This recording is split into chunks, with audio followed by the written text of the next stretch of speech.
Hello everyone, welcome to Brave Future. मेरा नाम Prince शोबे है।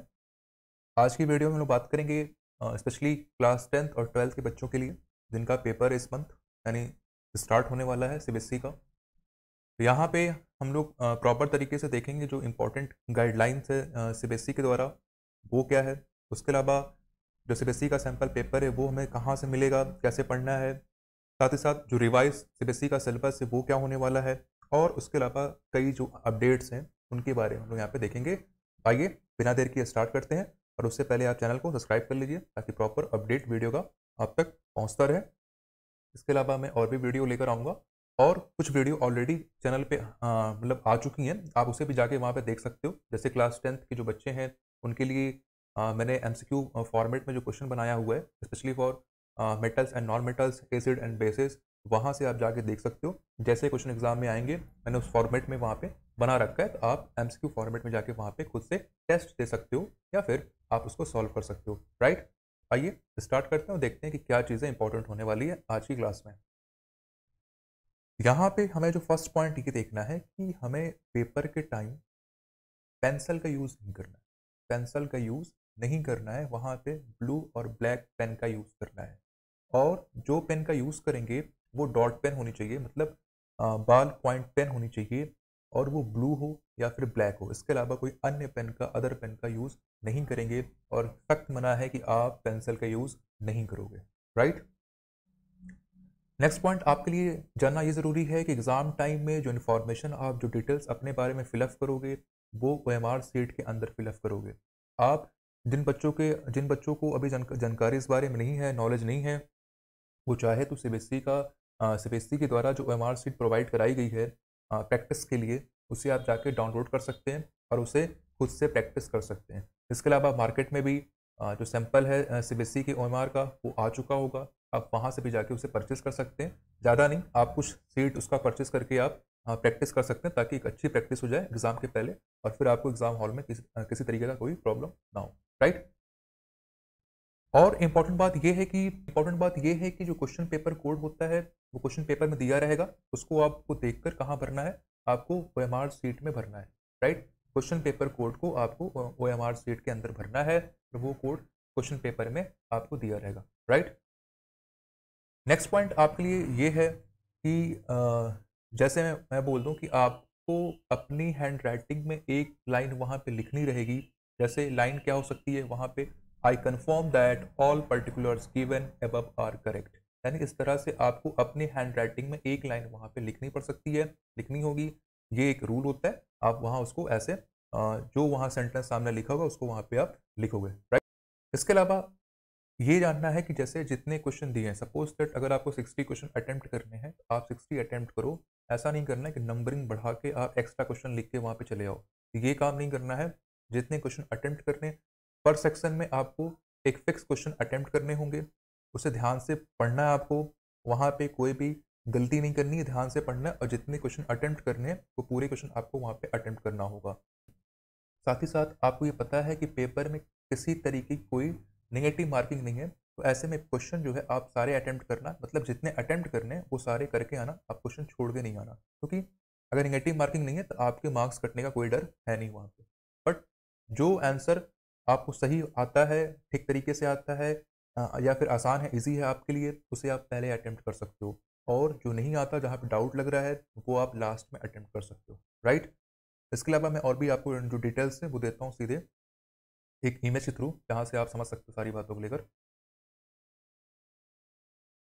देखें यहाँ पे, जैसे इस तरह से कुछ जो पेपर जो है ओएमआर सीट है आपको दिखाई देगी वहाँ पे जो ऑप्शन है आपको चार दिए होंगे ABCD करके। राइट, जैसा आप देख सकते हो, थोड़ा सा वीडियो का जो रिजोल्यूशंस है उसको आप बढ़ा लीजिए, ज़्यादा उसको थोड़ा हाई कर लीजिए ताकि क्लियरिटी आपको साफ साफ वहाँ पे दिखाई दे। यहाँ पे ABCD करके चार ऑप्शन है।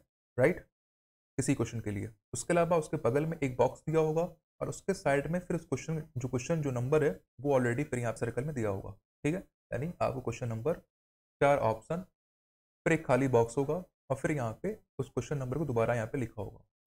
रूल क्या है, कैसे आपको फॉलो करना है, कैसे आपको जो OMR सीट है फिलअप करना है, मैं वो यहाँ पे डिस्कस कर लेता हूँ। जैसे यहाँ पे क्या है कि अगर आपको लगता है कि किसी सपोज दैट अगर ऑप्शन सपोज दैट अगर मैं क्वेश्चन लेता हूँ फोर्थ वाला और आपको ये लगता है कि जो ऑप्शन उसका क्या है बी वाला, अगर फोर्थ वाले का आंसर आपको श्योर हो उसका ऑप्शन क्या है बी वाला, तो उसे आप यहाँ पे सर्कल कर दो, राइट, उसे आप फिलअप कर दो। यानी अगर फोर्थ का ऑप्शन बी वाला ठीक है तो उसे आप सर्कल कर दो। और अगर आप 100% श्योर हो कि ये आंसर उसका ठीक है तो फिर आप इस बॉक्स के अंदर क्या फिलअप कर दो, बी फिलअप कर दो।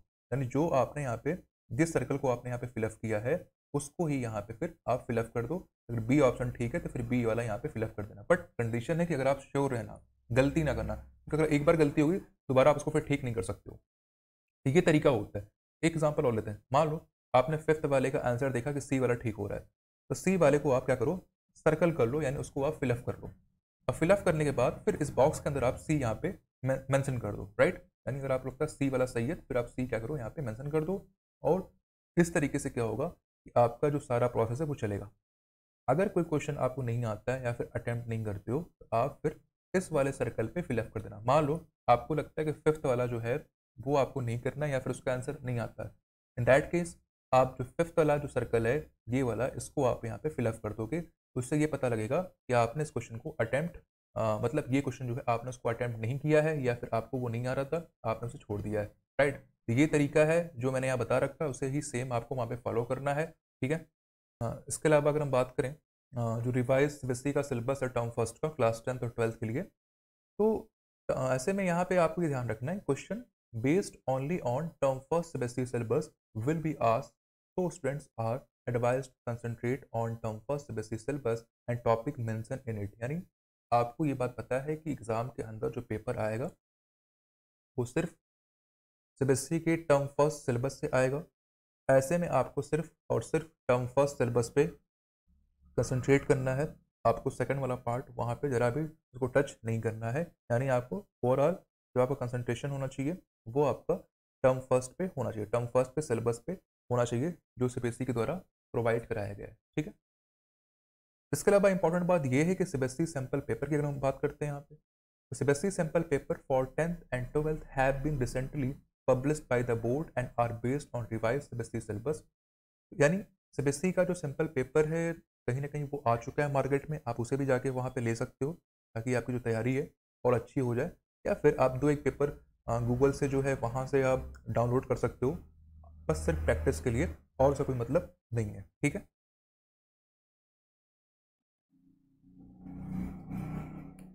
इसके अलावा इंपॉर्टेंट बात ये कि अदर इंपॉर्टेंट जो रिसोर्सेज क्या हैं, जैसे आपको पढ़ना कहाँ कहाँ से चीज़ें हैं एग्ज़ाम के अंदर।